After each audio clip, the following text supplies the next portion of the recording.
제가 이미 여러 번 소개한 바 있는 유명한 학자이신 시드니 그레이다너스 목사님께서 직접 전하신 설교를 또 한편 소개하려고 합니다. 이 설교는 2002년 10월 6일에 그레이다너스 목사님께서 그랜드 래피즈 제일 크리스찬 개혁교회에서 여인의 후손이라는 제목으로 전하셨습니다.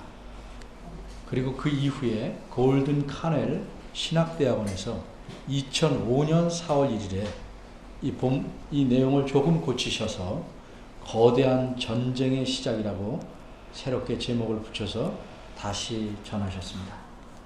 역시 이 설교는 그분께서 2007년에 출판하신 창세기에서 그리스도를 설교하기라는 책의 부록에서 번역하여 소개합니다. 설교를 시작하겠습니다. 사랑하는 형제 자매 여러분, 저는 약 5년 전쯤에 설교하는 일에서 은퇴하였습니다. 그때 제가 65세였는데 그 이전에는 별로 생각해보지 못한 사실을 문득 깨닫게 되었기 때문입니다.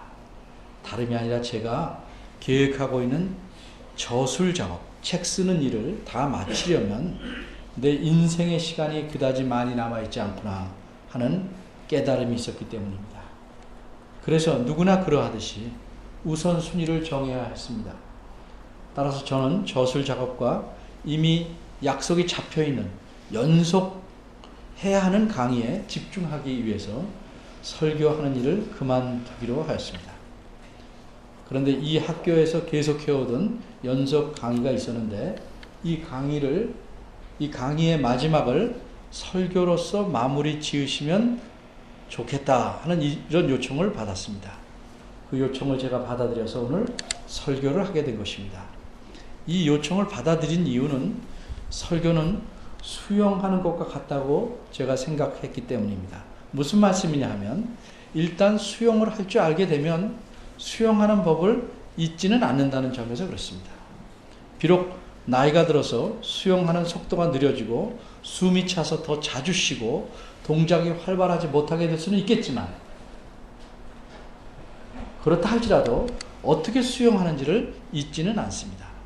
이렇게 제가 간접적으로 말씀드렸으니까 오늘 아침에 제가 전하는 이 설교가 여러분께서 기대치에 좀 못 미쳐도 이해하실 것이라고 생각합니다. 오늘 여러분이 들으실 설교의 제목은 거대한 전쟁의 시작입니다. 무엇이 거대한 전쟁입니까? 이것은 오늘 본문의 앞장인 창세기 3장에서 이미 말한 거대한 전쟁입니다. 창세기 3장은 아담과 하와가 어떻게 해서 하나님께 대적하여 반역하고 사탄의 교묘한 유혹에 빠져들었는지를 묘사하고 있습니다. 그러나 하나님께서는 즉시 이 첫사람들과 사탄 간의 불경건한 동맹을 깨트려 버리셨습니다. 그래서 우리는 창세기 3장 15절에서 하나님께서 그 뱀에게 이렇게 말씀하신 것을 봅니다. 원어대로 말하자면 적의를 내가 너와 그 여인 사이에 그리고 너와 너의 후손과 그녀의 후손 사이에 두겠다. 이렇게 적의를 두시겠다고 하십니다. 적의란 원수끼리 상대에게 가지는 적대 감정입니다. 따라서 이것은 참으로 거대한 전쟁입니다. 이것은 세상 역사의 초기에 시작하여 예수님께서 다시 오실 때까지 계속될 거대한 전쟁입니다. 이것은 빛의 왕국과 어둠의 왕국 간에 있을 전쟁입니다. 이것은 예수 그리스도와 사탄 간에 있을 전쟁이며 예수님의 제자들과 사탄의 제자들 간에 벌어질 전쟁입니다. 오늘 본문은 이 거대한 전쟁의 시작을 묘사하고 있습니다. 오늘 본문은 이스라엘 백성을 향해 말씀한 것입니다. 이스라엘 백성은 이미 이 전쟁의 격렬함을 직접 경험하고 있었습니다. 애굽에서 바로 왕은 이스라엘 백성을 노예로 삼았습니다. 그리고 애굽 왕은 갓난아이 중에서 사내 아이들은 모두 나일강에 빠뜨려 죽이라고 명령을 내렸습니다. 그러나 하나님께서는 이러한 악한 왕국으로부터 그들을 구출해내셨습니다. 약속의 땅으로 가는 동안에 이스라엘 백성은 자신들의 생존을 위해 여러 다른 나라들과 싸워야 했습니다. 이스라엘 백성은 왜 이 모든 나라들이 우리를 없애버리려고 하는지 이렇게 애를 쓰는지 여러 번 아주 의아해했을 것입니다. 그러면서 우리는 과연 이 싸움에서 살아남을 수 있을까 하고 궁금해했을 것입니다. 따라서 이들의 미래는 전혀 희망이 없는 듯이 보였습니다. 이제 이스라엘 백성은 모압 땅에서 가나안 땅에 들어가기를 기다리고 있습니다. 그런데 가나안 땅에는 매우 튼튼하게 요새화된 성읍들이 있었고 그 주민들은 거인들이며 그들의 섬기는 신들도 막강합니다. 40년 전에 이 이스라엘 백성의 아버지들은 가나안 땅의 가장자리에 이르렀지만 두려움에 사로잡혔습니다. 그들은 자신들이 가나안 사람들에 비하면 메뚜기 같다고 느꼈습니다. 그래서 그들은 가나안 사람들과 전쟁하기를 거부하였습니다. 이제 그들의 자녀들이 40년 후에 다시 그 약속의 땅의 가장자리에 이르렀습니다. 이들도 전쟁을 할 것인가? 과연 전쟁을 하면 이들은 살아남을 수 있을 것인가? 그래서 모세는 이와 같은 그들의 관심을 알기에 그들에게 이 거대한 전쟁의 시작에 대해서 말해 주려는 것입니다. 이 전쟁, 이 거대한 전쟁은 사탄이 아담과 하와를 유혹하여 하나님 명령에 불순종하게 만들었을 때 시작되었습니다. 이러한 사탄의 유혹을 벌하시려고 하나님께서는 그 뱀을 저주하셨고 그 뱀의 후손과 그 여인의 후손 사이에 적의를 두셨습니다. 또한 창세기 3장 15절은 궁극적으로 그 뱀이 티끌을 핥을 것이고 그 여인의 후손이 승리할 것이라는 사실을 암시합니다. 따라서 여기서 질문은 과연 누가 그 여인의 후손인가 하는 점입니다. 창세기 4장은 이렇게 시작합니다. 1절입니다. 영어 성경에 따라 말하자면 아담이 그 안에 하와와 동침하였다. 그리고 하와가 임신하여 가인을 낳고 말하되 내가 여호와의 도우심으로 한 사람을 얻었다라고 하였습니다. 하와의 말을 보면 분명히 하와는 가인이 그 여인의 후손이라고 생각하였습니다. 왜냐하면 하와는 여호와의 도우심으로 내가 한 아기를 낳았다라거나 한 소년을 낳았다라고 말하지 않았고 히브리어로 이쉬, 즉 한 사람을 얻었다고 말했기 때문입니다. 따라서 하와에게 가인은 또 다른 아담인 셈입니다. 그래서 하와는 당연히 가인이 그 마귀, 사탄을 정복할 것이라고 생각했습니다.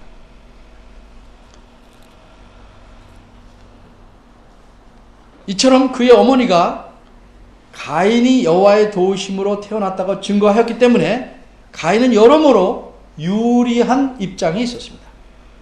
이처럼 가인은 여호와와 함께 자신의 인생을 시작했습니다. 게다가 가인은 맏아들이기 때문에 이스라엘 사람들의 이해에 따르자면 또한 상속의 권리를 가졌을 것입니다. 이처럼 가인은 그 여인의 후손으로 보였습니다. 하와는 또 다른 아들을 낳았습니다. 아벨입니다. 혹 아벨이 가인의 쌍둥이 동생이라고 할지라도 맏아들의 권리는 역시 가인이 갖고 있었습니다. 아벨의 이름의 뜻은 한 번의 숨쉼, 한 번의 호흡을 뜻하는 한숨이거나 전도서에서 헛되고 헛되니 모든 것이 헛되도다라고 하신 말씀처럼 헛됨을 의미합니다. 이 이야기를 보면 아벨은 한숨이라는 자신의 이름의 뜻에 걸맞게 아주 짧게 이 세상을 살다 갑니다. 아벨은 상처를 입기 쉬웠습니다. 그는 수동적이었습니다. 이 이야기에서 아벨은 한마디도 말하지 않는 인물로 나옵니다. 그는 자신을 방어하지도 않았습니다. 드디어 3절에서 이야기가 전개되기 시작합니다. 세월이 지난 후에 가인은 땅의 소산으로 제물을 삼아 여호와께 드렸고 아벨은 자기도 양의 첫 새끼와 그 기름으로 드렸더니 여호와께서 아벨과 그 제물은 연락하셨으나 가인과 그 제물을 연락하지 아니하신지라. 여기서 종종 이런 질문이 생깁니다. 어째서 하나님께서는 아벨의 제물을 연락하시고 가인의 제물은 연락하지 않으셨는가? 이스라엘 백성들은 그 대답을 직감적으로 알았을 것입니다. 사전이 이렇게 말합니다. 영어 성경대로 말하면 아벨은 양의 첫 새끼 중에서 기름진 부분을 가져왔다. 이처럼 아벨은 가장 좋은 것을 제물로 드리라는 하나님의 율법에 순종했습니다. 가장 좋은 것이란 첫 새끼 중에서 흠없는 완전한 것인데 특히 제단에서 태우기 위하여 기름진 부분을 포함하는 것입니다. 이처럼 아벨은 하나님의 율법에 순종했습니다. 이로써 그는 하나님께 전적으로 헌신하였음을 보인 것입니다. 최상의 것을 바침으로써 그렇게 한 것입니다. 그런데 여기서 우리가 또한 눈여겨봐야 할 사실은 하나님께서는 예물을 보시기 전에 그 사람 자신을 보셨다는 점입니다. 4절 후반절입니다. 여호와께서 아벨과 그의 제물은 연락하셨다. 이처럼 하나님께서 먼저 사람의 마음을 보십니다. 하나님께서 사람이 바치는 제물을 보시기 전에 그 바치는 사람의 동기를 보신다는 뜻입니다. 히브리서 11장 4절에서 이렇게 말씀합니다. 믿음으로 아벨은 가인보다 더 나은 제사를 하나님께 드렸다. 이와 같이 아벨은 믿음으로 바쳤습니다. 그러나 이와는 대조적으로 가인은 단지 땅의 소산물만 제물로 드렸습니다. 가인의 제물은 좀 거칠애 같이 보입니다. 이것은 해야만 하는 것이기에 한 것일 뿐 그 제물 안에 가인의 마음은 담겨 있지 않았습니다. 그러므로 가인과 그의 제물은 하나님께서 연락하지 않으셨습니다. 그런데도 가인은 심히 분하여 안색이 변했습니다. 가인은 하나님께서 자신의 제물을 받지 않으셨기에 하나님에게 심히 화가 났습니다. 그리고 그는 자신의 동생 아벨을 질투했습니다. 안색이 변하였다는 말씀을 보니 가인의 화가 심지어 그의 얼굴에까지 드러나는 것임을 알 수 있습니다. 그러나 자녀를 사랑하기에 화난 아이를 찾으러 나간 부모처럼 여호와께서는 가인을 찾으셨습니다. 6절입니다. 영어 성경대로 말하면 그래서 여호와께서 가인에게 이렇게 말씀하셨습니다. 내가 어째서 화를 내느냐? 어째서 내 안색이 변했느냐? 만일 내가 옳은 일을 행하면 내가 받아들여지지 않겠느냐? 이러한 여호와의 말씀을 보면 사람이 타락한 이후에도 가인은 여전히 선을 행할 수 있다는, 즉 하나님의 법에 순종할 수 있다는 사실이 드러납니다. 그러니 가인은 사탄에게 아무런 힘이 없이 당할 수밖에 없는 희생물이 아니었습니다. 또는 아담의 원죄 때문에 어쩔 수 없이 죄를 지을 수밖에 없는 그런 희생물이 아니었습니다. 가인은 죄와 싸울 수도 있었고 선을 행할 수도 있습니다. 그러면 하나님께 받아들여질 수 있는 것이었습니다. 7절을 보면 경고의 말씀이 뒤따라 나옵니다. 그러나 만일 내가 선을 행하지 아니하면 죄가 내 문에 엎드리느니라.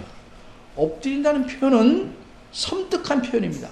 만일 내가 선을 행하지 아니하면 죄가 마치 너를 노리고 갑자기 덤벼들려고 엎드려 있는 짐승처럼 내 문에 엎드린다는 뜻이기 때문입니다.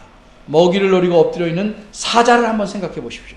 바로 이것이 사도 베드로가 베드로전서 5장 8절에서 너희 대적 마귀가 우는 사자같이 두루다니며 삼킬 자를 찾나니 근신하라 깨어라 라고 말할 때 떠올린 모습입니다. 베드로 사도 역시 우리가 마귀에게 저항할 수 있다고 주장합니다. 우리는 마귀에게 맥없이 당해야만 하는 힘없는 희생물이 아닙니다. 우리는 선을 행할 수 있습니다. 우리는 진리를 말할 수 있습니다. 우리는 우리의 배우자에게 성실할 수 있습니다. 우리는 우리의 재물을 가난한 사람들과 나눌 수도 있습니다. 이처럼 우리는 옳은 일, 선한 일을 행할 수 있습니다. 그러니 여러분 변명하지 마십시오. 우리는 분명히 선을 행할 수 있습니다. 그러나 우리는 또한 옳지 않은 것을 행할 수도 있습니다. 우리는 우리 안에서 분노를 키울 수도 있습니다. 우리는 질투를 품고 있을 수도 있습니다. 우리는 우리 안에서 죄를 자꾸 키워내어서 크게 만들어서 마침내 다른 사람을 공격할 수도 있습니다. 그래서 하나님께서는 가인에게 경고하십니다. 만일 내가 선을 행하지 아니하면 죄가 내 문에 엎드리느니라. 무슨 뜻입니까? 만일 내가 옳은 일을 행하지 않으면 너는 이 위험한 짐승이 너를 공격하도록 너 자신을 크게 노출시켜 놓는 것이다 하는 뜻입니다. 여러분은 이처럼 사자라는 짐승을 생각해 볼 수 있습니다. 그러나 창세기 문맥에서는 다른 동물도 생각할 수 있습니다. 그것은 뱀입니다. 아담과 하와를 유혹한 뱀입니다. 이 뱀은 또다시 두 번째 세대, 다음 세대의 사람을 공격할 준비를 갖추고 있습니다. 이번에는 이 뱀이 맏아들인 가인을 유혹합니다. 그래서 하나님께서는 가인에게 선을 행하라고 경고하셨습니다. 그러나 가인은 하나님의 말씀 듣기를 거절합니다. 그 대신 가인은 하나님에 대한 분노와 동생 아벨에 대한 질투를 마음에 품습니다. 그 다음에 가인은 동생 아벨에게 이렇게 말합니다. 들러 나가자. 이스라엘 사람들에게 들러 나가자 하는 말은 불길한 느낌을 줍니다. 가인은 그의 동생을 들러 데리고 나가서 무슨 짓을 했습니까? 들판에서 저지르는 범죄는 어떤 것이든지 미리 계획한 것임이 틀림없습니다. 멀리 들러 나가서 사람을 죽인다면 그 희생자는 도움을 얻기 힘들며 목격자도 있을 수 없기 때문입니다. 그러니 가인은 자기 동생을 죽이려고 미리 계획하지 않았다고 말할 수 있겠습니까? 그는 틀림없이 미리 계획했습니다. 8절이 뭐라고 말씀합니까? 그들이 들어있을 때 가인이 그 아우 아벨을 쳐 죽이니라. 이처럼 이 살인은 단순한 사고가 아닙니다. 히브리 낱말은 가인이 의도적으로 자신의 아이를 죽였다는 점을 암시합니다. 그의 아우, 그 아우, 이 말은 이 이야기에서는 7번이나 나옵니다. 이 이야기에서는 아벨이 가인의 아우라고 7번씩이나 말하고 있습니다. 가인은 적군을 죽인 것이 아닙니다. 원수를 죽인 것이 아닙니다. 심지어 나그네를 죽인 것도 아닙니다. 가인은 다름 아닌 바로 자기 자신의 동생을 죽였습니다. 믿을 수 없는 일입니다. 이 얼마나 끔찍한 일입니까? 만일 내가 옳은 일을 행하지 않으면 죄는 내 마음의 문에 엎드려 있느니라. 이렇게 하나님 말씀하셨습니다. 경고하셨습니다. 따라서 자신의 형제를 죽인 일, 이것은 아담과 하와의 죄가 바로 그 다음 세대에는 어떤 결과를 가져왔는가를 보여주는 것입니다. 아무런 목격자가 없었습니다. 오직 한 분만 빼고. 하나님께서는 가인의 끔찍한 행위를 보셨습니다. 9절입니다.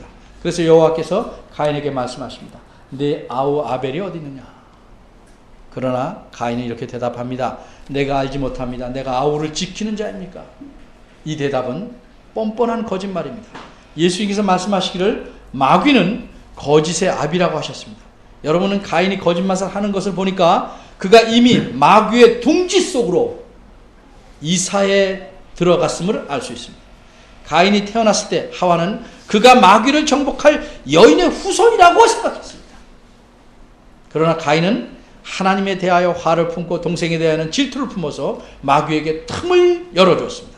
가인은 의도적으로 자신의 동생을 죽였고 하나님에게 거짓말을 했습니다. 따라서 가인이 그 여인의 후손이 아니라는 점이 분명합니다. 가인은 여인의 후손을 멸망시키려고 파견된 뱀의 후손입니다.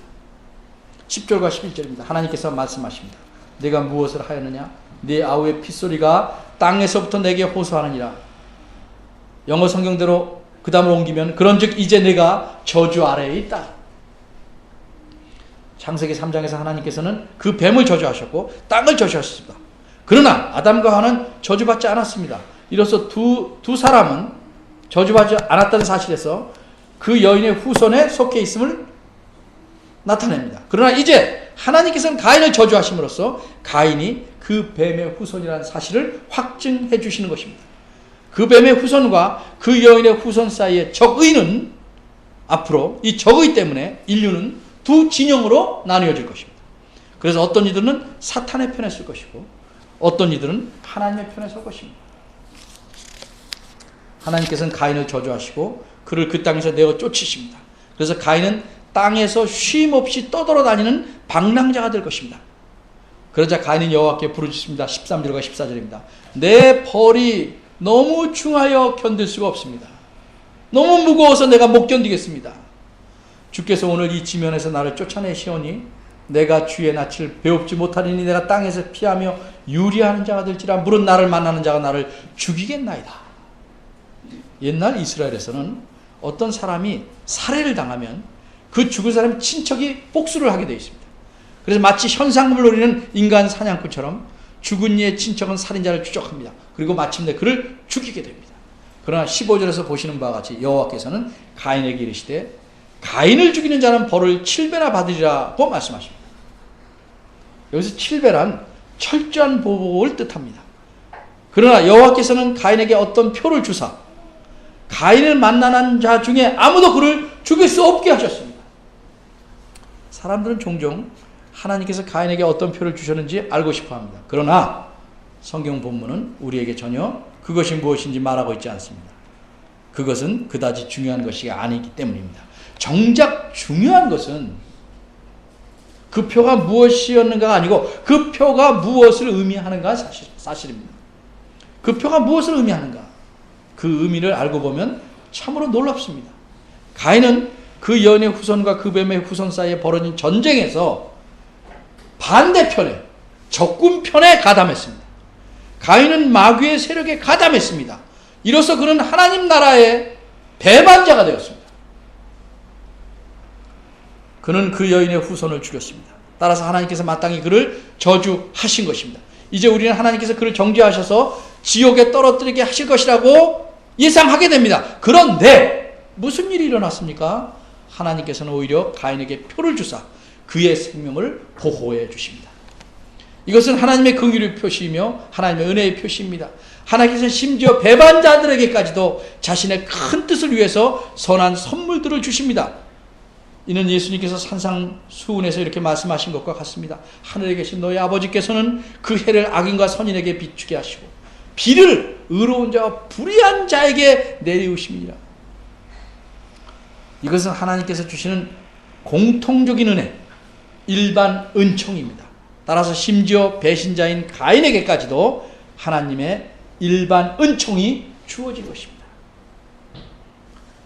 16절을 보면 가인은 그러한 보호의 표를 하나님께 받은 후에 여호와의 앞을 떠나 에덴 동편에 있는 놋 땅에서 살았습니다. 이처럼 죄인들은 하나님 앞에서 살 수 없습니다. 아담과 하와가 죄를 지어 타락하자 그들을 에덴으로부터 추방하셨습니다.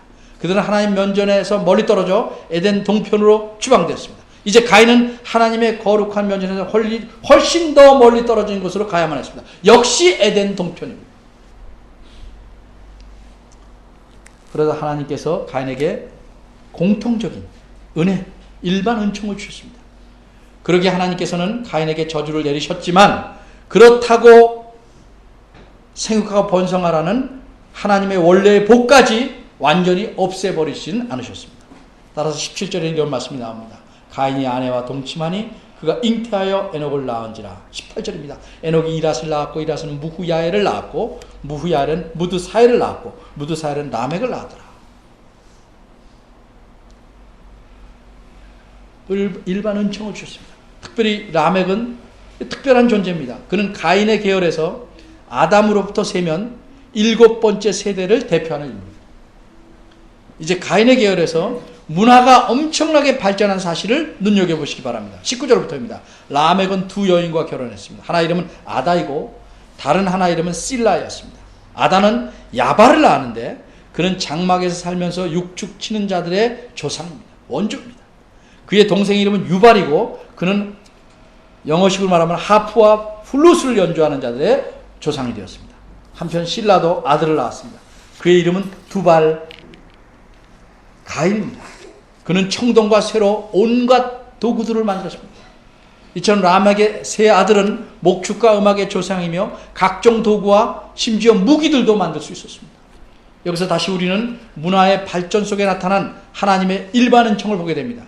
하나님의 내리신 저주 아래 있는 이 거친 환경 속에서 사람들이 버티고 나아갈 수 있도록 도와주는 것이 문화입니다. 그런데 이 문화가 이렇게 발전하는 것도 하나님의 일반 은총입니다. 그러나 모든 일이 다 순조롭게 잘 돼간 것은 아닙니다. 7번째 세대에 이르러서는 라멕이 한 남자와 한 여자가 결혼해야 하는 하나님의 창조의 법을 깨뜨립니다. 그는 두 여자와 결혼했습니다. 그 다음에 라멕은 자신의 두 아내에게 이렇게 자랑하기까지 합니다. 23절입니다. 아다여 실라여 내 소리를 들으라. 라멕의 아내들이여 내 말을 들으라. 나에게 부상을 입힌 자를 나는 죽였고 나에게 상처를 입힌 소년을 내가 죽였노라. 이처럼 라멕은 잔인한 살인자입니다. 그는 이라크의 잔인한 독재자인 사담 후세인의 원조입니다. 이스라엘 백성에게 주신 하나님의 법에 따르면 형벌은 그 죄악의 크기와 비중에 맞아야만 합니다. 그 법은 한마디로 눈에는 눈, 이에는 이로입니다. 그러나 라멕은 이러한 공의의 원리에서 아주 많이 벗어났습니다. 그는 자기에게 상처를 입혔다는 이유로 소년을 살해합니다. 그리고 그 사실을 이렇게 떠버리며 자랑합니다. 가인을 위하여 벌이 7배라면 라멕을 위해서는 벌이 77배이다.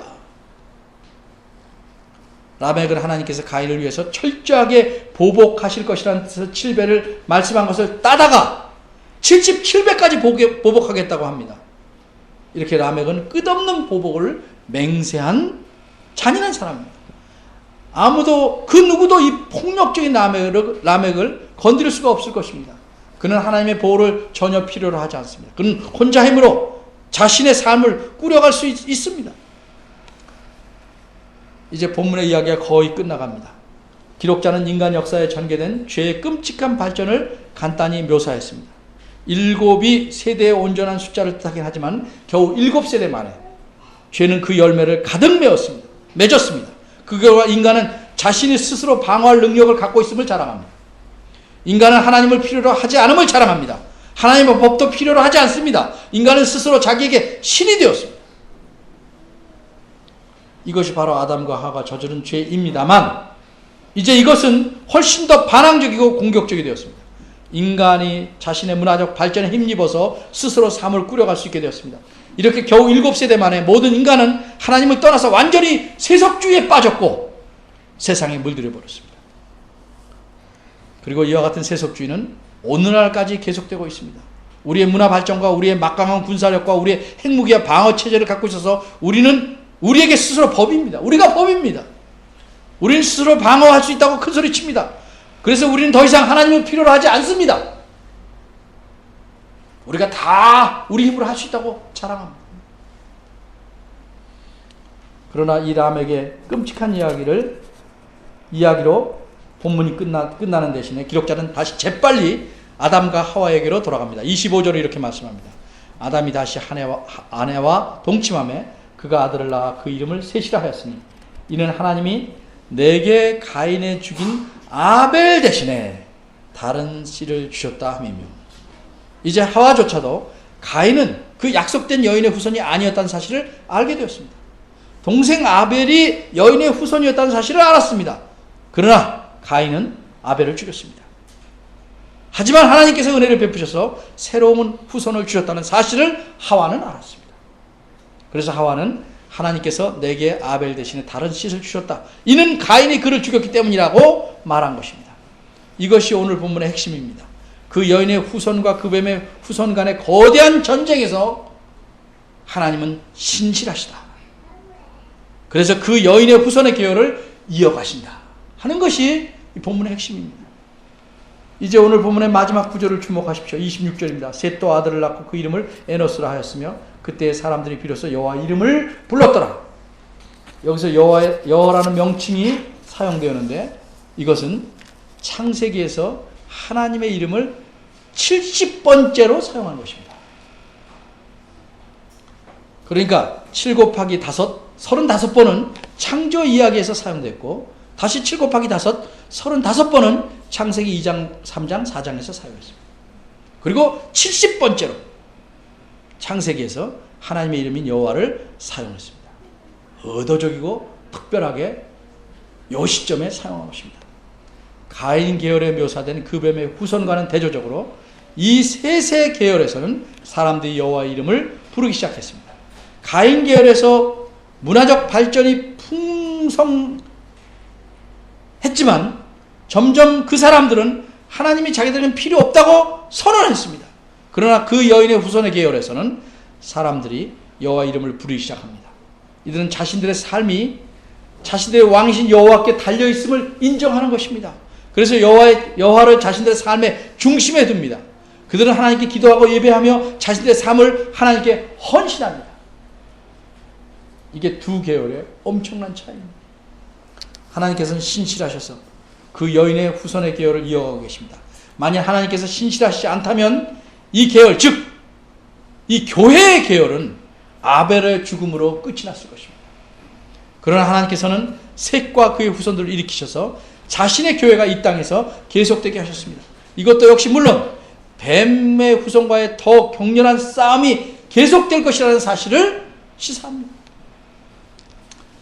아벨은 수많은 순교자들 중에 첫 순교자입니다. 애굽 사람들은 이스라엘 백성의 아기들을 나일강에 빠뜨려 죽였습니다. 아방의 부인 이세벨은 여호와의 선지자를 수없이 많이 죽여서 엘리야 선지자는 오직 자기 한 사람만 살아남아 있다고 생각할 정도였습니다.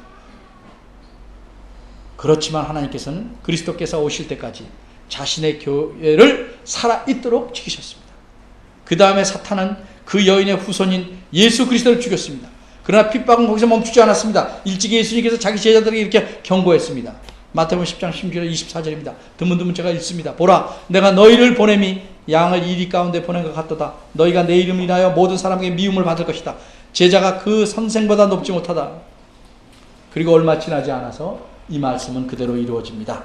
군중들은 스데반 집사에게 돈을 던졌습니다. 헤롯 아그리파 왕은 야고보 사도를 죽였습니다. 로마인들은 사도 베드로와 바울을 죽였습니다. 초대교회는 엄청난 박해를 받았습니다. 그래서 수많은 순교들이 생겨났습니다. 그러나 교회 교부들은 순교달의 피가 교회의 씨앗이라는 사실을 올바로 알았습니다. 이와 같은 핍박 가운데서 하나님께서는 신실하셨습니다. 그래서 그 연희 후손의 계열을 오늘까지 이렇게 교회로서 계속되게 하셨습니다. 아마도 우리는 이 거대한 전쟁에 포함되어 있지 않다고 생각할지 모르겠습니다. 왜냐하면 북아메리카의 교회는 역시 우리 한국교회도 마찬가지로 오늘날 비교적 평안한 가운데 있기 때문입니다. 그러나 우리 주변 곳곳에서는 순교자들이 생기고 있습니다. 여러분 놀라지 마십시오. 지난 19세기 19세기뿐만이 아니고 1세기부터 19세기까지 19세기 전체에서 죽은 순교자의 수보다 20세기 요 한 세기에 생긴 순교자의 수가 더 많이 있습니다. 그 수가 얼마나 될까요? 2001년에 새로 나온 책인 세계 기독교 백과사전을 보면 20세기 즉 지난 100년간 순교한 기독교인들의 수가 4,500만 명에 이릅니다. 우리나라 인구의 수에 해당합니다. 4,500만의 수가 그리스도 때문에 죽었습니다. 그 책의 저자의 계산에 따르면 우리 주변의 나라들에서 1900 특별히 90년 이후로 매년 평균 16만 명의 기독교인들이 죽임을 당하고 있습니다.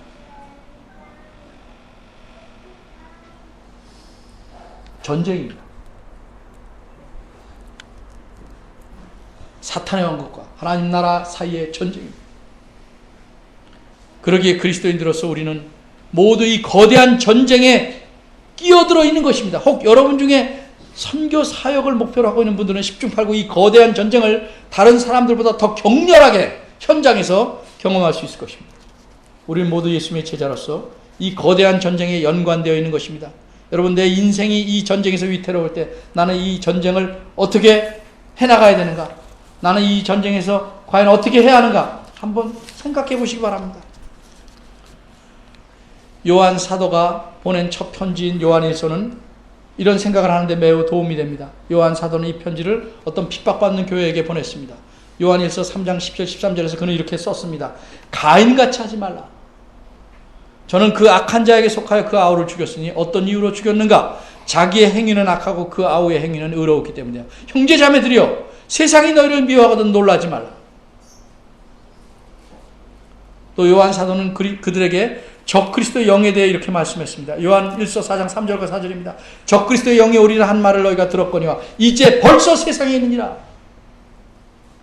사랑하는 자녀들아, 너희는 하나님께 속하였고 또 저희를 이기었으니 이는 너희 안에 계신 이가 세상에 있는 이보다 사탄보다 크심이라. 이처럼 그 여인의 후손은 오늘날 핍박의 압력에 눌려 있을지라도 세상을 정복할 것입니다. 왜냐하면 너희 안에 계신 분, 즉 그리스도께서 세상에 있는 이 사탄보다 더욱 위대하시기 때문입니다. 제 제자 중에 한 사람이 이 사실을 잘 드러내줄 만한 적절한 신뢰를 갖고 있어서 제가 그에게 그것을 사용하도록 요청하고 허락을 받아서 그 신뢰를 말씀드리려고 합니다. 이 신뢰를 보면 오늘날 교회가 심각한 압력 속에서도 어떻게 살아남을 수 있을지를 분명하게 알 수 있기 때문입니다.